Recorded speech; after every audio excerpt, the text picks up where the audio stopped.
Wayrakunaqa haykuna simita apamuhun. Taytayllapa villahun tamyallaku shamushqa. Ñukanchik achachilakunaqa muskuyta charipashqa. Hatun apu uyarishqa. O Viracocha hatun ayllu kambashimita mañachi. En el corazón de los Andes, entre los grandes tatas, está el dios Viracocha. Viracocha es uno y es cuatro.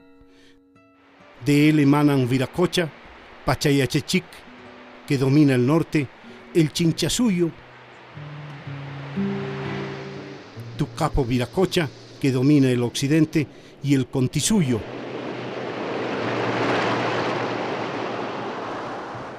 Y Maimana Viracocha, que domina el oriente, y el Antisuyo.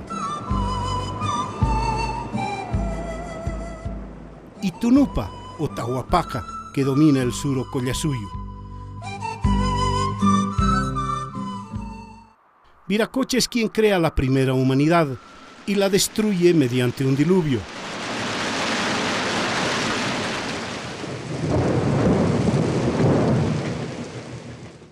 Después de un tiempo de oscuridad e intensas lluvias, hace que el sol y la luna emerjan en las entonces llamadas Islas Titicaca. Viracocha es posiblemente el personaje central de la Puerta del Sol de Tiahuanacu y representa al antiguo dios creador. 20.000 años antes de Cristo comienzan a aparecer los primeros rastros de piedra trabajada por los hombres americanos. Es la cultura vizcachani que tiene ya el trabajo de la piedra más sofisticado. Paralelamente a la presencia humana en la zona, hacia el 5000 antes de Cristo, se produce una gran sequía que termina con el lago gigante y separa los salares de Coipasa, Uyuni y los lagos Uruuru y Popó. Aparecen importantes testimonios de arte rupestre que van desde las siluetas de manos de los artistas pintadas en la piedra hasta las siluetas de animales tan característicos en la región como las llamas. Después vienen los vizcachani, huancarani y chiripa. También está la cultura moyo, los chipayas y los urus cerca del lago Popó. Simultáneamente aparece una de las dos más importantes culturas prehispánicas en la región andina, Tiahuanacu, que va a tener presencia no solamente alrededor del lago Titicaca, sino en otras regiones que van desde el sur del Perú hasta el norte de Chile. Importantes centros arqueológicos alrededor del lago Titicaca, como Huancarani, Tiahuanacu, Chiripa, Lucurmata y Pucara, son una demostración de la extraordinaria importancia de lo que viene a ser el equivalente al mar Mediterráneo en el núcleo andino, el Titicaca. Tiahuanacu es una cultura altamente sofisticada, con ejemplos extraordinarios en los tejidos, la cerámica, la orfebrería y particularmente la arquitectura y la escultura, en la que el pulido de la piedra y el trabajo de las figuras tiene una categoría muchas veces no igualada. La pirámide de Acapana, Calasasaya, Pumapunku, el centro ceremonial del Imperio Tiahuanacota y la demostración de su alto nivel de desarrollo. Por una parte, las extraordinarias figuras de la Puerta del Sol, con su profunda simbología, y por supuesto, los imponentes monolitos como el Ponce, el Fraile o el gigantesco Benet, la figura más importante de las estelas Tiahuanacota del periodo clásico. Entre 1100 y 1450 aparecen los señoríos aymaras.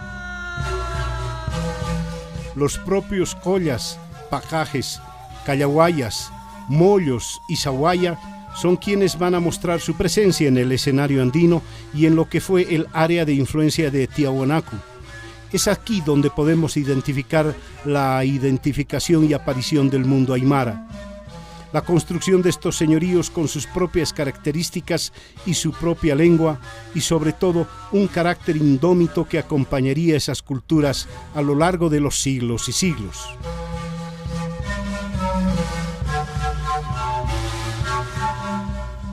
El nacimiento de la cultura incaica va a tener también su punto nodal en el lago Titicaca, concretamente en la Isla del Sol. Allí fijan los propios incas su punto de partida, Manco Cápac y Mama Ocllo, que han recibido el mensaje divino que indica que la varita que lleva en la mano Manco Cápac será la que defina el lugar de creación del imperio. Allí donde él pueda hundirla sin ninguna dificultad es donde se fundará la ciudad cuna del imperio de los incas. El lugar sería el Cusco. Son las 5 de la tarde del 16 de noviembre de 1532. Es la plaza de Ucujamarca, en el norte del imperio incaico. Un hombre de pequeña estatura, de 57 años, con casco y coraza, tiene que tomar la decisión más importante de su vida. Responde al nombre de Francisco Pizarro y ha nacido en Trujillo, España, a más de 10.000 kilómetros de ese lugar. El español está al mando de 62 hombres a caballo y 106 peones. Un total de 168 europeos que esperan su momento decisivo. El inca Atahualpa ha llegado desde su campamento a un par de leguas de la ciudad acompañado de 6.000 hombres desarmados. Está en el centro de la plaza. El fraile Vicente de Valverde va al encuentro del monarca indio junto al intérprete Felipillo. Se acerca al emperador y le entrega un misal y le dice que allí está la palabra de Dios. Atahualpa recibe el objeto, lo mira desde varias puntas y lo tira al suelo sin comprender qué es lo que le dicen. El cura vuelve corriendo y entre gritos menciona un sacrilegio. Suena el disparo del arcabuz y al grito de «A mí, Santiago», el reducido ejército español arremete contra los 6.000 soldados y al emperador incaico. La imagen es estremecedora. De todas partes, en medio de explosiones como rayos, los caballos también acorazados y con cascabeles en las patas, montados por esos jinetes barbados y de casco metálico, hacen un estruendo indecible frente a la masa indígena que acompaña a Atahualpa. El objetivo es derribar las andas donde está el Inca y allí se dirige el grueso de la caballería española. Tras un forcejeo, el Inca es derribado, tomado e inmediatamente trasladado a uno de los templos. Entre tanto, los jinetes españoles, con las espadas toledanas de acero templado, están cortando brazos y cabezas a centenares de miles de indígenas.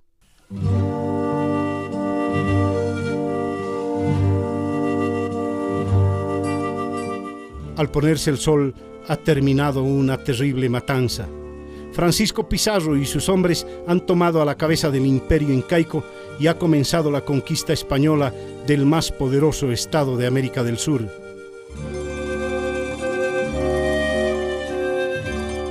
El 26 de julio de 1533, en la plaza de Cajamarca, Atahualpa es sometido al garrote y muerto por los españoles.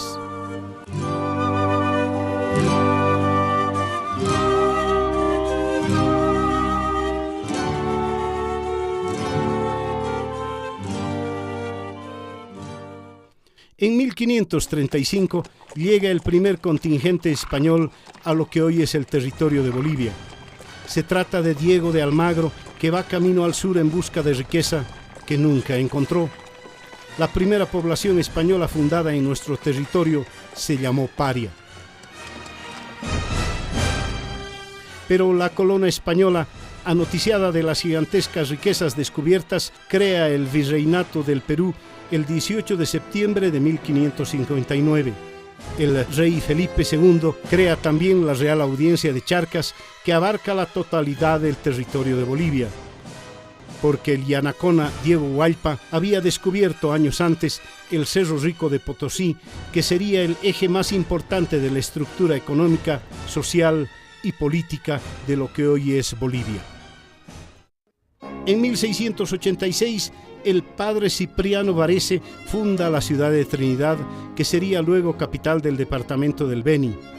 Por la misma época, los franciscanos han comenzado a trabajar en el sur, en Tarija, lo que son los procesos de reducción que intentan llevar a los indios, entre comillas, a la civilización y abandonar la barbarie. Los jesuitas se van al este y van a crear las misiones de Chiquitos. La Pachamama ha sido identificada como la Virgen María, tomando la forma de la Virgen del Cerro. El sol se ha identificado con Dios, y así como Dios fecundó a la Virgen María con su espíritu, el sol lo hace con la tierra a través de sus rayos. La nueva sociedad ha mezclado el poderoso pasado prehispánico y el periodo colonial para dar lugar en medio de la violencia, la sangre y la confrontación, pero fecundando un nuevo espíritu y una nueva visión del mundo, que es el mundo mestizo americano, que también le toca a lo que luego sería Bolivia.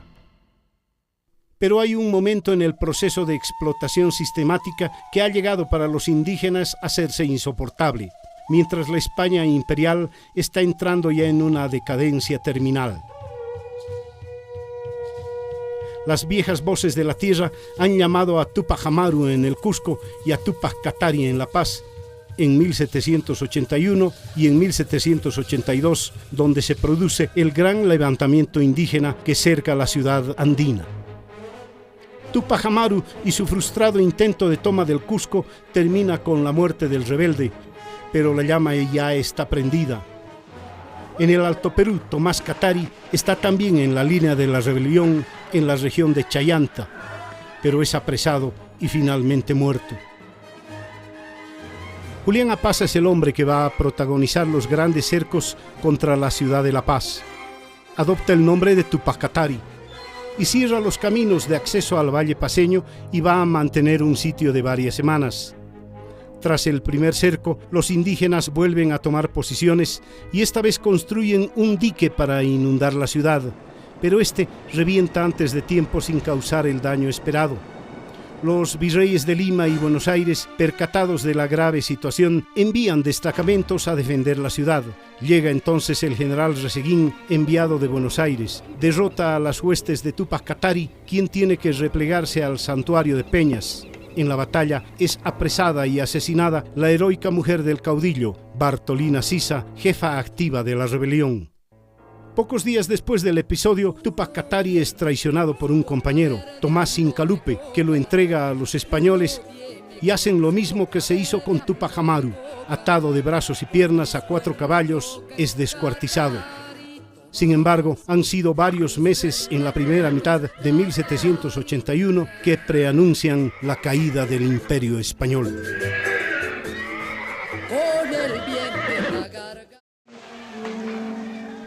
La nación que ha surgido de la violenta y sangrienta Guerra de la Independencia, con la acción heroica de indios, mestizos y criollos, es consolidada formalmente el 6 de agosto de 1825 y va a cortarse bajo el patrón liberal que traen los libertadores Simón Bolívar y Antonio José de Sucre. En 1829 llega a la presidencia de Bolivia un hombre que tiene sangre de la nobleza indígena en las venas. Se trata de Andrés de Santa Cruz y Calaumana, cuya madre, Juana Basilia Calaumana, es la cacica indígena de Guarina de la nobleza incaica asentada en el lago Titicaca.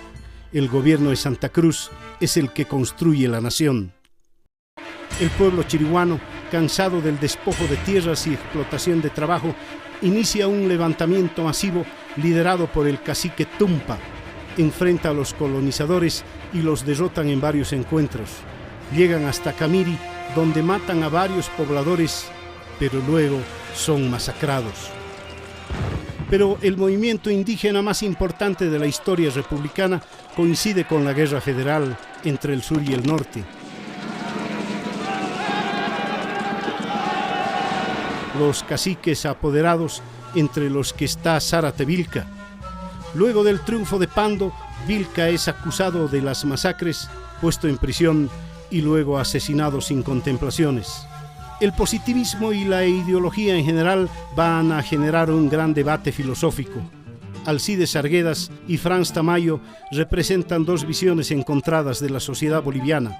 En Pueblo Enfermo, Arguedas establece una visión terriblemente negativa del mestizo, indicando que tiene los peores defectos del blanco y del indio. Entretanto, Tamayo, con una postura vitalista, indica que el futuro del país está en manos de los indígenas, que son superiores por la fuerza telúrica y por la fuerza de su raza a los conquistadores europeos y que acaban imponiéndose sobre ellos. En 1945, el presidente Gualberto Villarroel convoca al primer Congreso Indigenal de la historia del país. Allí la medida más importante será la eliminación del pongueaje. En ese congreso, nacido en parte por iniciativa de dirigentes campesinos, está Francisco Chipana Ramos, conocido como el Rumizonco o Corazón de Piedra. El proceso histórico sigue en 1952, la revolución que va a cambiar la faz de Bolivia y que va a colocar al país en el siglo XX tendrá una significación tan profunda e importante sobre el mundo indígena que muchos han creído que se podía considerar más importante para quechuas y aymaras que la propia independencia del 6 de agosto de 1825. El 2 de agosto de 1953, el presidente Paz Estenssoro decreta la reforma agraria. Esta firma, estampada bajo la serenidad del cielo iluminado por la claridad del día, elimina el latifundio y anuncia una nueva aurora para los campesinos. Con el principio básico sustentado en la tierra es de quien la trabaja. La revolución va a establecer una política de integración de la zona andina con los llanos siguiendo el modelo del Plan Bohan. Allí comienza un proceso de colonización y el traslado que sería masivo de los años 90 y principios del siglo XXI de indígenas quechuas y aymaras que comienzan a trabajar la tierra en las fértiles llanuras del oriente boliviano. En 1979 se crea la Confederación Sindical Única de Trabajadores Campesinos de Bolivia, cuyo primer secretario ejecutivo es Genaro Flores. Es ya un movimiento autónomo con su propia concepción de las cosas. La línea del pensamiento indígena, que tiene su precursor en Fausto Reynaga, va a dar lugar al catarismo. La base del pensamiento catarista es: vamos a mirar el mundo desde nuestra perspectiva.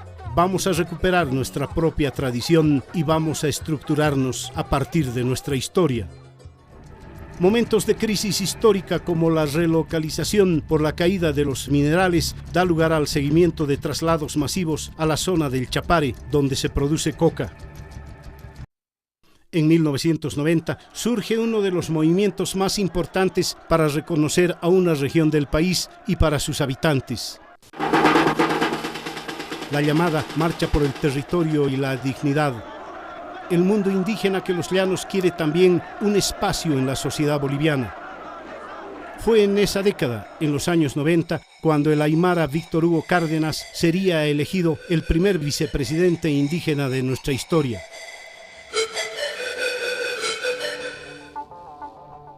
En 1994 se aprueba una nueva constitución que reconoce un país pluriétnico y multicultural, en otras palabras, no solamente la visión mestiza, sino aquella que reconoce lengua y culturas distintas y pueblos que tienen su propia identidad.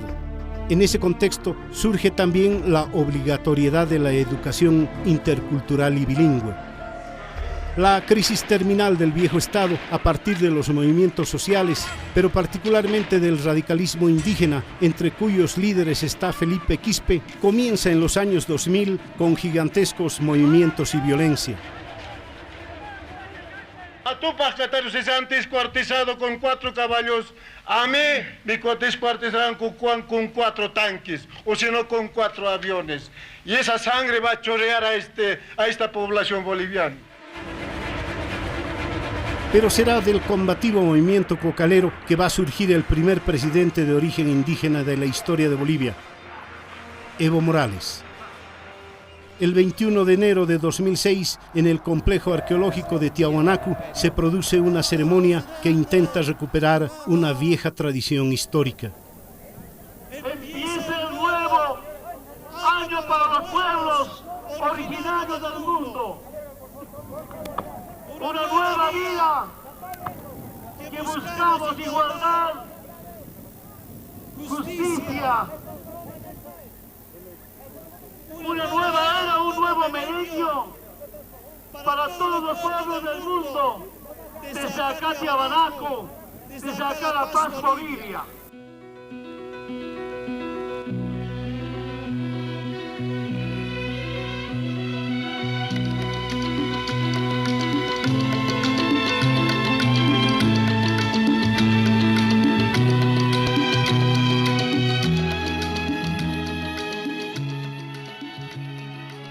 La larga saga histórica de los indígenas bolivianos, desde el mito de Viracocha hasta un indígena en la presidencia de la República en el siglo XXI, marca uno de los caminos más dolorosos, fascinantes y profundos de la historia de Bolivia.